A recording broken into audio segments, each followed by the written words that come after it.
फिर अगली सुबह रामू के आंगन में चमचमाती हुई सब्जियां उगती हैं, जो बिल्कुल सोने की थी।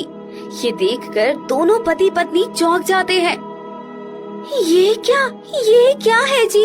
देखो तो सही, हमारे आंगन में तो सच में सोने की सब्जियों का पौधा उगाया है। हर पत्ती में चमक, हर फल में रोशनी, मानो कोई जादू हमारी जमीन पर उतर आया हो।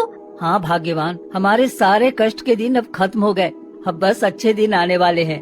अब हम क्या करें जी? हमें इसे तोड़कर सोनार के पास लेकर जाना चाहिए और उसको दिखाते हैं कि ये सच में सोने का है क्या? मुझे तो विश्वास ही नहीं हो रहा है जी। हाँ राधिका, ये सच में सोने की सब्जी है। हमारे कर्मों का फल मिल गया। वो हिरण की आत्मा सही बोल रहा था। फिर रामू वो सारे सोने की सब्जी तोड़कर सोनार के पास जाता है।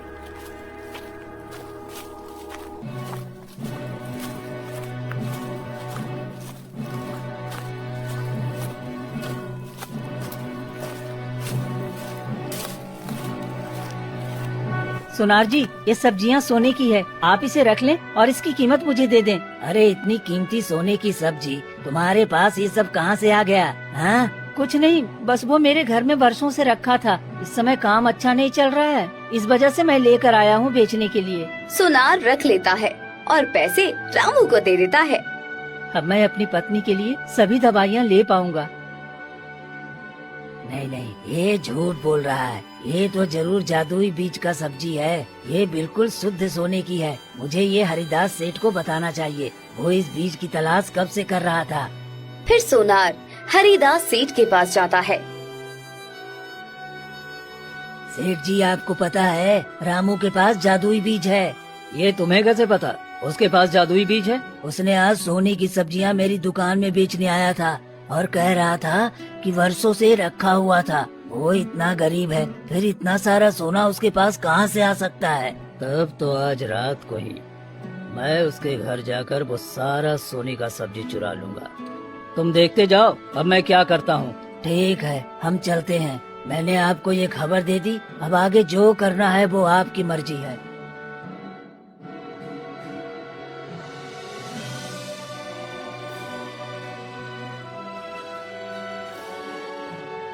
फिर हरिदास सेठ रात को चोरी छुपके रामू के घर जाता है और आंगन में सब्जियां देखकर कहता है, अरे ये तो सच में सोने की सब्जियां हैं। अगर ये सब मुझे मिल गया तो मैं तो बहुत अमीर बन जाऊंगा। इतना कहकर सेठ हरिदास सब्जियां तोड़ता है।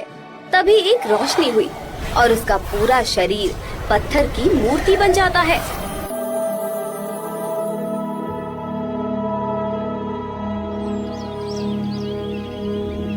फिर जैसे ही सुबह होती है तो रामू देखता है कि सेठ हरिदास पत्थर का हो चुका था। ये क्या हो गया? हे भगवान, नहीं, ऐसा नहीं होना चाहिए था। ये तो हरिदास सेठ है और ये पूरी तरह से पत्थर की मूर्ति बन गया है। हे भगवान, ये क्या हो गया? मैं ये नहीं चाहता कि मेरी वजह से कोई पत्थर हो जाए। हाँ जी, ये तो बहुत बुरा हुआ। ये नहीं होना चाहिए था। तभी ये बात पूरे गांव में फैल जाती है। अरे तुमने देखा, हरिदास सेठ ने चोरी चुपके रामू के घर जाकर जादुई बीज की सब्जी तोड़ने गया था और सुना है वो पत्थर की मूर्ति बन गया। हाँ, लालच का फल हमेशा बुरा होता है। अरे जो जैसा करता है उसे वैसा ही फल मिलता ही है। लेकिन भाई ये ठीक नहीं है, हमें ये खबर महाराज को जाकर देनी होगी। इतना कहकर वो गांव वाले वहाँ से निकल पड़ते हैं और दरबार पहुँचते हैं। कहो, क्या खबर लेकर आए हो? गाँव में सब ठीक तो है ना? महाराज, गांव में एक रामू नाम का गरीब लकड़हारा है। उसके घर में जादुई पौधा है। वो पौधा सोने की सब्जियां देता है। क्या सच में ये वही हिरण का रहस्यमय बीज तो नहीं है, जिसको पाने के लिए कितने राजा महाराजा खत्म हो गए, लेकिन उस रहस्यमय बीज को प्राप्त नहीं कर पाए? अगर ऐसा है तो वो पौधा हमारे राजमहल में रहे तो मैं बहुत शक्तिशाली राजा बन सकता हूँ। किसी भी चीज की कोई कमी नहीं होगी। हाँ महाराज, सेठ हरिदास बोल रहे थे कि वो जादुई बीज है जो रामू जंगल में पाया था। ठीक है, तो तुम मेरे साथ चलो और उसका घर मुझे बताओ। मुझे उसके पास जाना है, उस पौधा और बीज को प्राप्त करना है। हाँ महाराज, क्यों नहीं, चलिए मैं आपको उसके घर ले चलता हूँ। ठीक है, चलो हम आज ही उसके यहाँ चलते हैं।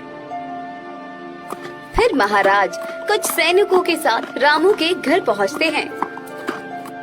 महाराज आप यहाँ सब ठीक तो है ना? मुझे पता चला है कि तुम्हारे घर में एक जादुई पौधा है। उसका बीज कहाँ से लाए हो? मुझे भी वो बीज लाकर अपने महल में लगवाना है ताकि राज्य का खजाना कभी खाली ना हो। महाराज मुझे ये घने जंगलों में मिला था। एक हिरण की आत्मा ने मुझे ये जादुई बीज दिया था। ठीक है, मैं भी वो जादुई बीज लेकर ही लौटूंगा। मैं अभी जंगल की ओर निकलता हूँ। इतना कहकर राजा सैनिकों के साथ घने जंगल की ओर चलता है।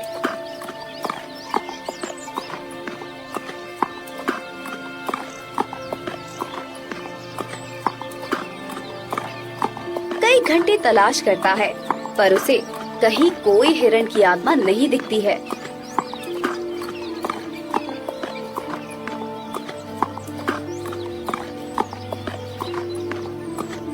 महाराज यहाँ तो हमें कुछ नहीं मिल रहा। लगता है रामू लकड़हारा हमें धोखा दे रहा है।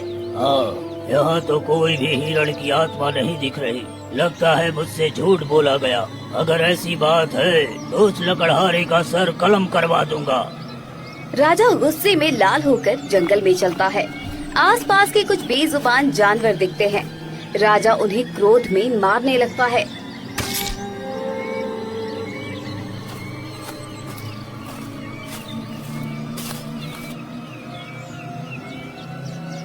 कई जानवर मारे जाते हैं। तभी एक साधु प्रकट होते हैं।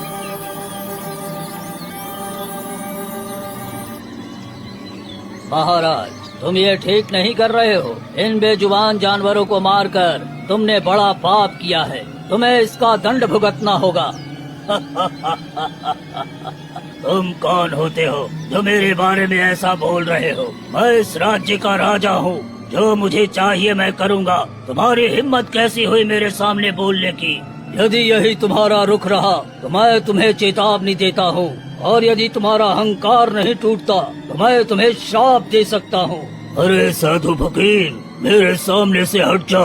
ये जंगल मेरे राज्य में आता है। चाहे मैं जंगल को काटूं, चाहे जंगल के जानवर को, मुझे कोई फर्क नहीं पड़ता है। महाराज गुस्से में साधु को धक्का दे देता है। तभी साधु क्रोधित होकर कहते हैं, राजा, मैं तुम्हें श्राप देता हूँ। तुम्हारा ये अहंकार और क्रोध जलकर भस्म हो जाएगा, और जिस खजाने के पीछे तुम इन निर्दोष जीवों को मारा है वो तुम्हें मिल तो जाएगा, पर तुम उसे भोग नहीं पाओगे। फिर इतना कहकर साधु वहाँ से चले जाते हैं। बड़ा आया है मुझे सीख देने वाला। अब मैं उस रामू को छोड़ूंगा नहीं। फिर राजा गुस्से से रामू के पास लौटता है। रामू, तुमने मुझे धोखा दिया। वहाँ कोई हिरण की आत्मा नहीं थी और न ही कोई जादुई बीज। तुम्हें इसकी सजा भुगतनी पड़ेगी। महाराज, मैंने सच कहा था। अगर वो चीज आपको नहीं मिली तो इसमें मेरी क्या गलती है? मैंने जो देखा वही कहा। फिर तुम्हें कैसे वो बीज मिल गया? बता रामू। महाराज, वो मेरी भलाई की वजह से मिला था। मैं जब बहुत छोटा था तब पिताजी के साथ लकड़ी काटने जाता था। तभी एक दिन मैंने एक हिरण की रूह को शांति दी थी। उसी का फल मुझे अब मिला। तभी उसने मुझे ये बीज दिया था। मुझे इन सब बातों से कोई मतलब नहीं है। ये पौधा अब राज्य का धरोहर है। इसे मैं अपने राजमहल ले जाऊंगा। नहीं महाराज, ऐसा मत कीजिए। ये पौधा छूते ही आदमी पत्थर की मूर्ति बन जाता है। हरिदास सेठ ने भी लालच में इसे छुआ था और वो पत्थर का हो गया। कृपया करके आप मत छुइए। रामू, तू मुझे सिखाएगा कि मुझे क्या करना है और क्या नहीं? हट जा मेरे सामने से। फिर राजा रामू को जोर से धक्का दे देता है और पेड़ उखाड़ने को बढ़ता है। जैसे ही पौधे को छूता है, राजा पत्थर की मूर्ति में बदल जाता है। महाराज, मुझे माफ कीजिए। मैं ये नहीं चाहता कि कोई पत्थर का हो। मैं इसीलिए कह रहा था कृपया मत छुइए, लेकिन आपने मेरी एक न सुनी। हे भगवान, महाराज पत्थर की मूर्ति बन गए हैं। अब क्या होगा इस राज्य का? ये तो बहुत बड़ा अपशगुन है। चलो भागो यहाँ से, नहीं तो हम सब पत्थर के हो जाएंगे। ये खबर हमें राजकुमार को देना चाहिए। फिर सैनिक भाग जाते हैं। ये सब गांव वाले देखकर समझ जाते हैं। देखो गांव वालों, जो भी पाप और छल कपट से इस पौधे को छुएगा उसकी यही सजा है। रामू, हम सबने तुम्हारा मजाक उड़ाया, तुझे गरीब समझकर हंसे, लेकिन आज सच्चाई सामने आ गई। तू सच में नेक दिल इंसान है जो तुझे ऐसा वरदान मिला। मित्रों, मैंने कभी किसी का बुरा नहीं किया, न ही किसी का बुरा चाहा। इसलिए ही उस हिरण की आत्मा ने मुझे ये वरदान दिया। ये जादुई सब्जियाँ मेरी नहीं है, ये सबके लिए है। उस दिन से रामू उस पौधे की सब्जियों से सभी गरीबों और दुखियों की मदद करने लगता है। गांव में खुशी और शांति लौट आती है।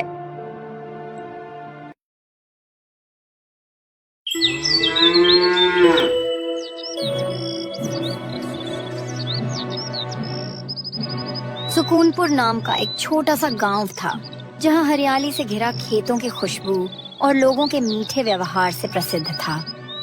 लेकिन आज सुकूनपुर में खुशियां कहीं खो गई थीं। गांव के लोग गरीबी, बीमारी और कभी कभार लालच के कारण एक दूसरे से दूर हो गए थे। मौसम बदलने की वजह से पूरा गांव बीमार हो चुका था। कभी गर्मी तो कभी ठंडी तो कभी बरसात के वजह से डेंगू और चिकनगुनिया, टाइफाइड, सर्दी जुकाम और फ्लू जैसी बीमारी फैल रही थी।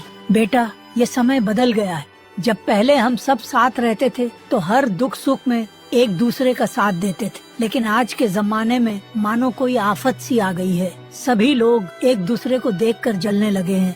हर वक्त एक दूसरे की टांग खींचने में लगे रहते हैं। हाँ रामनाथ काका, अब तो सब अपने अपने काम में व्यस्त हो गए हैं। इस दुनिया में किसी का कोई साथ नहीं देता, और तो और बरसात की वजह से लोग बीमार हो रहे हैं। हाँ बेटा, कह तो तुम सही रहे हो, मगर हम कर भी क्या सकते हैं। चारों ओर त्राही त्राही मची है। मेरा भी तबीयत आजकल ठीक नहीं रहती। दिन को तो थोड़ा बहुत तबीयत सही रहती है, मगर जैसे ही रात होती है तो बुखार से पूरा शरीर जलने लगता है कोई आफत सी आ गई है। हाँ काका, पता नहीं क्या आफत गांव में आ गई है। और तो और गांव का भैरव सिंह भी गरीब किसान से फायदा उठाना चाहता रहता है। वो चाहता है कि लोग गरीबी के कारण अपनी जमीन गिरवी रख कर दवा करे और वह सबकी जमीन गलत तरीके से हड़प सके।